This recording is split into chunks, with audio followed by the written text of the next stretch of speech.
High, আমি মৌসুমী। তোমরা কেমন আছো সবাই? আশা করি ভালো আছো, আমিও ভালো আছি।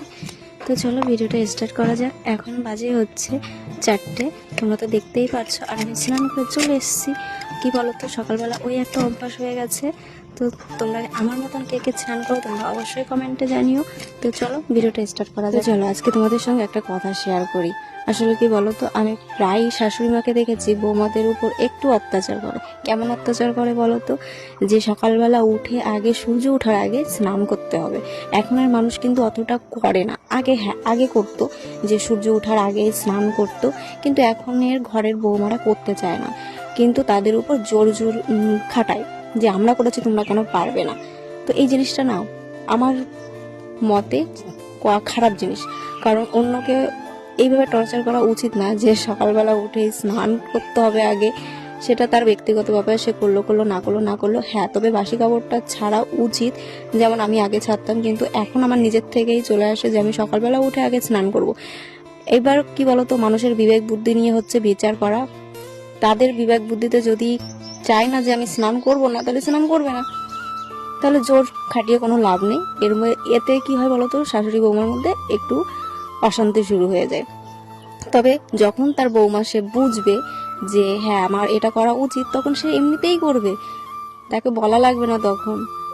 তাই তোমরা প্রতিটা শাশুড়ি মা নিজের মেয়ের মতন একটু বৌমাদেরকে দেখো, তাহলে বুঝতে পারবে যে হ্যাঁ ওরাও একদিন পারবে, ওরাও চেষ্টা করলে পারবে সবকিছু। কিন্তু সেটা সময়ের সঙ্গে সঙ্গে, যেমন আমি আগে করতাম না, কিন্তু এখন আমি সেটা শুরু করে দিয়েছি যে হ্যাঁ এটা করলে আমার ভালো, তার জন্য বলছি।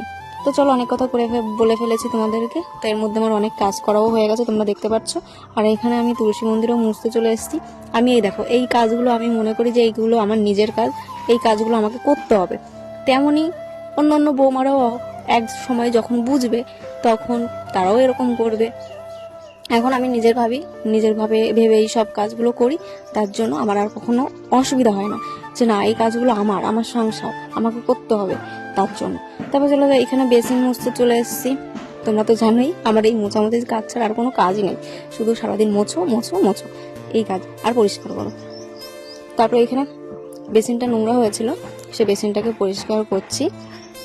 হয়ে গেছে পরিষ্কার, দেখো। আর আমার ভীষণই পরিমাণে গরম লাগছে, আর তোমাদের তো লাগছেই আমি জানি, কারণ প্রচণ্ড পরিমাণে গরম পড়েছে।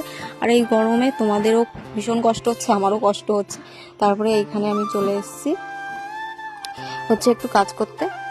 এটা হচ্ছে বেসিন, মানে যেটা আমি থালা বাসন ধুই। এটা মাঝে মাঝেই একটু জাম হয়ে যায়, তো সেই জামটাকে ছাড়াতে এসেছি। আর কি বলতো, এর মধ্যে আমি একটা বড় স্ক্রু নিয়েছি, সেই স্ক্রুটা দিয়ে ভালো করে পরিষ্কার করে নিচ্ছি। আসলে কি বলতো, জলটা পাস হচ্ছিল না, তার জন্য। আর বাড়ির থেকে আমি মেকানিক হয়েই গেছি। তারপরে বেগুন তুলতে চলে এসেছি। এখন আমি বেগুন ভাজা ভাত করব, তো তার জন্য বেগুন তুলতে এসেছি। আর বাড়িতে এত সবজি, মানে বাড়িতে সবজি থাকলে বাজার থেকে আর কেনা লাগে না। আর বাজারের সব কিছুই তো ভেজাল, তোমরা তো জানো, মানে সবই সার ওষুধ দিয়ে তৈরি। আর বাড়িতে তো আর সার ওষুধ দিয়ে তৈরি না, তার জন্য এটা হচ্ছে খাঁটি। এটা কিন্তু খেলে কোনো অসুবিধা হয় না, ভীষণই ভালো। দেখো আমি কটা বেগুন তুলে নিয়ে এসেছি। তারপরে মা এই যে কচু কেটেছে, মানে পানি কচু। বাবা এটা পানি কচুটা বাজার থেকে কিনে এনেছিল, কিন্তু পানি কচুটা পুরোটা পচা। হ্যাঁ, আর শুধু এই শাকটা ভালো আছে, এক গাবলা শাক। দেখো কমে কতটুকুন হয়ে গেছে দেখতে পাচ্ছ, অল্প একটু হয়ে গেছে। আর রান্না করার পরে তো আরও অল্প হয়ে যাবে।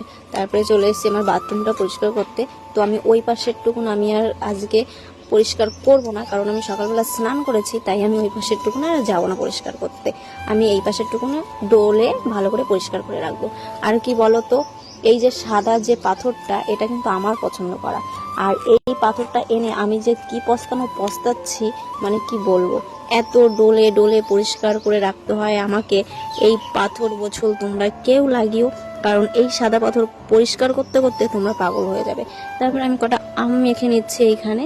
আর আমাদের পাশে একটা কাকা খেতে চেয়েছিল যে আমার হাতে আম মাখা, তাই আমি একটু আম মেখে দিচ্ছি। তো কাকাদের বাড়ি থেকেই আম নিয়ে এসেছি, কারণ কাকাদের বাড়িতে অনেক আম হয়েছে। আর এইখানে দেখো আমার শাশুড়িমার একটু ভিডিও করছিলাম, কিন্তু আমার শাশুড়িমা ভিডিও করতে চাইছিল না, কারণ উনি ক্যামেরার সামনে আসতে চায় না। আমি একটা কথা বলি, বাড়ির ফ্যামিলির লোকে যদি ভিডিও করতে বাড়ির বউদের সাপোর্ট না করে, সেই বউরা কোনোদিন ভিডিও করে শান্তি পায় না। এটা হচ্ছে বাস্তব কথা, কারণ আমাকে দেখেছি প্রায়ই মানুষ সাপোর্ট করতে চায় না। তার জন্য আমি ভিডিও তেমন এখন করতে চাই না। বাড়ির মানুষ যদি সাপোর্ট না করে কিভাবে আমি ভিডিও করে আগাবো বলো? এদিকে আসো। তুমি এখন বাড়ি চলে যাবে? তুমি এখন বাড়ি চলে যাবে? আমার নেবে না? আমি কান্না করবো না? তুমি আমার নিয়ে যাবে না?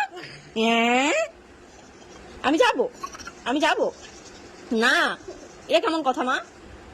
আমি যাই? ওই যে কি এঁকেছো, ওই যে কি এঁকেছো, ওই যে ওটা লঙ্কা, আলু, তারপর ফিশ, আর একটা হ্যাঁ ডগি। ওইগুলো ডগি এঁকেছো?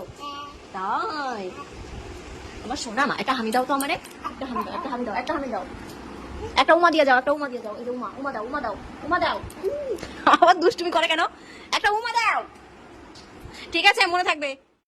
তারপরে দেখো এই যে আমার পুচকুমা পেন্সিল দিয়ে সবকিছু রেখে রেখে গেছে, সেইগুলোকে আমি মুছে দিচ্ছি, কারণ এইগুলো তো পারানো ভালো না, তাই আমি একটু জল দিয়ে ভালো করে মুছে নিলাম। তারপরে এইখানে দেখো রাত্রিবেলা চলে এসেছি একটু ম্যাগি বানাতে। আসলে এটা ম্যাগি না, এটা ইউপি, তো সেটা হচ্ছে বানাচ্ছি আমরা। তো এইটা খেতে আমার বেশ ভালোই লাগে। তোমাদের কেমন লাগে তো অবশ্যই কমেন্টে জানাবে। আমার তো বেশ ভালোই লাগে। আমার ছেলে খেতে চায় না, তবু ওকে বললাম যে তুমি একটু খেয়ে নাও, অল্প করেই খাও। তারপরে ও একটা বাটিতে নিয়ে চলে গেল, অল্প করেই দিয়েছিলাম ওকে, যেহেতু খেতে চায় না, নষ্ট